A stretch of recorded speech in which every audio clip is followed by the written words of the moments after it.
આગળ વધીએ વૈશ્વિક ગેસ સંકટથી સિરામિક ઉદ્યોગને પણ માઠી અસર પહોંચી છે। જી હા, મોરબી અને આસપાસમાં 70 થી વધુ કારખાના હાલ બંધ હાલતમાં છે। કુલ મળીને 170 કારખાનાને લાગ્યા છે ખંભાતી તાળા। છેલ્લા 6 દિવસથી ગેસની અછત અને તેના કારણે કારખાના બંધ થઈ ગયા છે।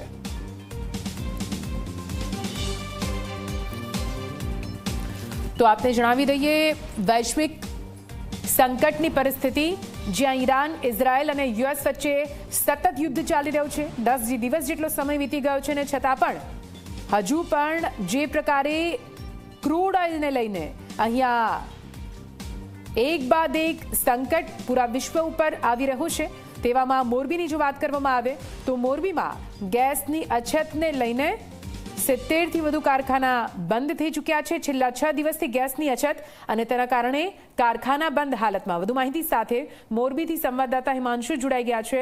હિમાંશુ, વૈશ્વિક સંકટ, ક્રૂડ ઓઇલના સતત વધતા ભાવ અને તેની વચ્ચે લગભગ 6 દિવસ જેટલો સમય વીતી ચૂક્યો છે કે મોરબીને ગેસ નથી મળ્યો। અનેક એવા કારખાના જે બંધ થયા છે, અત્યારે હાલની શું ત્યાંની હાલત, હિમાંશુ?